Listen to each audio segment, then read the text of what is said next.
Joining us now with reaction, co-host of the Clay Travis and Buck Sexton show, Buck Sexton, along with Fox News contributor Tammy Bruce. Thanks for joining us. Tammy, I want to start with you because this infuriates me. There is no intellectual curiosity by the national media, no inquiry, and this is in black and white, bank records, emails. They have got the goods. Comer, as chairman of the Oversight Committee, which I used to chair, he's doing a pretty good job of laying out the case, but nobody's asking any questions. What's fascinating, Jason, is that you could find this. It was right there in black and white if you had any ounce of curiosity. So the other question is, why would the Democrats not be curious about it? I mean, we can disagree with Democrats on policy issues, but my goodness, this is about the safety of the country. It's about national security. It's about life and death when it comes to our military members and our service members, and the nature of our ability to live our lives here in our own country. And the Democrats have had so much power. We have to presume that they knew an element of this and they didn't care. It also tells you, of course, the weakness of their backbench, that this is what they have to accept as they move forward to try to take the White House. So I think that there's a lot of, you mentioned it could be called bribery, it could be money laundering, it could be a whole host of things. But the fact is, in just a few months that the Republicans kind of are looking at it, this is what they found. And of course, this is just what we know of at this point. This is the thing that they were, this kind of implies, because it was done so sloppily, that this may have been going on for an extended period of time. And of course, we know of the corruption in general of the establishment. Maybe it goes beyond the Bidens. But nobody up until now, Jason, has really been curious about it. Buck, it's just the classic follow the money. See what it tells you, see where it's flowing. And as Chairman Comer has pointed out, this is information but from one bank, and there's at least 10, if not more, banks that were flowing money through to the Bidens. Look, we know that it was a massive web of influence peddling and that this is corrupt at a minimum.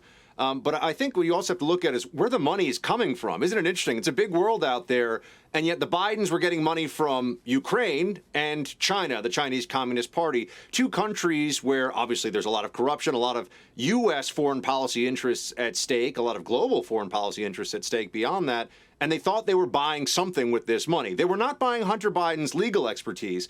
And that then also brings me to, what about the two-tier justice system that we have in this country? I mean, as we sit here right now, we're talking about yet more obvious evidence of, they can say, oh, this is all legal and fine. Really? Because Hunter Biden admitted not paying taxes. There's a money laundering investigation into him, along with a bunch of other crimes.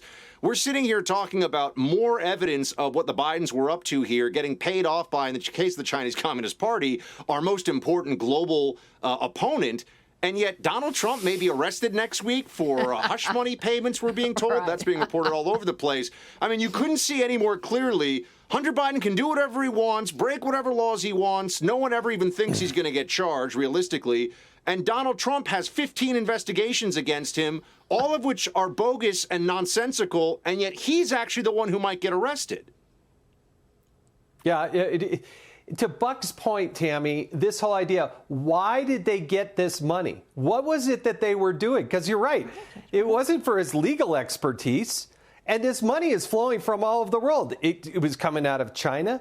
It was coming from the Middle East.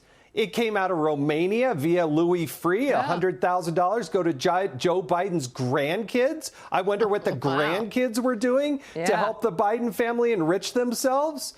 But why aren't they asking the question of what was the money for, Mr. President? Well, see, and that's the answer. We know what the money is for. It's influence. It's the nature of, well, you know, you let a Chinese Communist Party balloon traverse the entire country before you shoot it down over the Atlantic Ocean. You leave billions of dollars of military equipment in Afghanistan. You promise and send billions of dollars of support to Ukraine, while at the same time really making ourselves too weak in a way to respond and assist Taiwan if Taiwan needs help. I mean, you see the dynamic here. Yeah. And I think the American people, what they got used to with Trump, like him or not, is that there was finally some transparency. And Buck's point is that it's that kind of transparency and commitment to the country outside of what the establishment does that is so threatening. Only people terrified would create the cartoonish persecution of Donald Trump while looking away at the nature of something so obvious to regular people, using our country like their own ATM, and almost as though there was an organized crime framework that was global, that was affecting the nature of the American government. None of that is acceptable, and I think the American people are going to have a few statements about this in the upcoming elections. Let's hope so.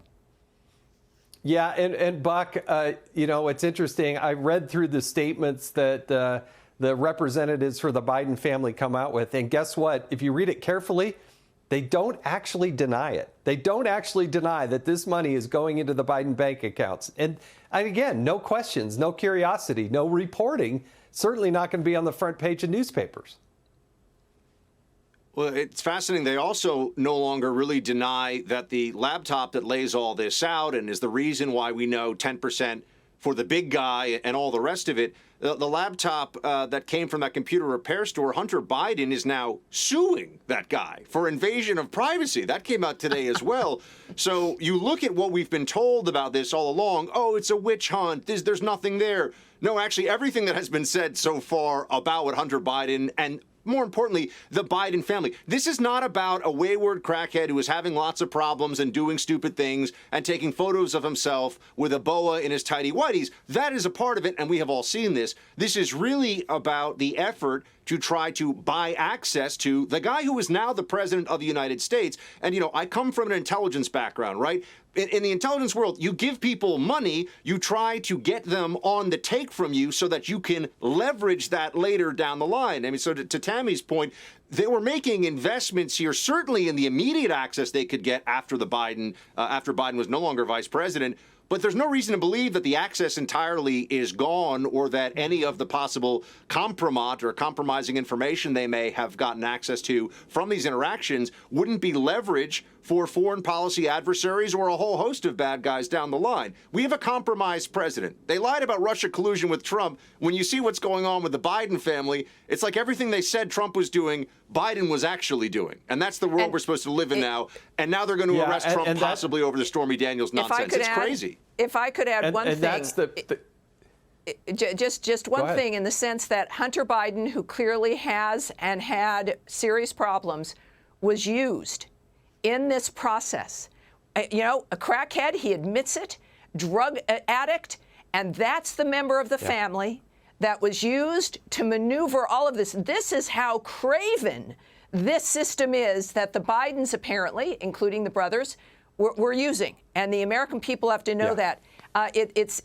We have to think about the nature, the moral nature of the ability to do this and whom they used. Yeah, and as Chairman Comer has pointed out, isn't it curious that two of the Russian oligarchs that didn't have sanctions put on them were doing business with the Bidens as well? This story has a long way to go. Buck Sexton, Tammy Bruce, thank you for joining us tonight on Hannity. Hey, Sean Hannity here. Hey, click here to subscribe to Fox News YouTube page and catch our hottest interviews and most compelling analysis. You will not get it anywhere else.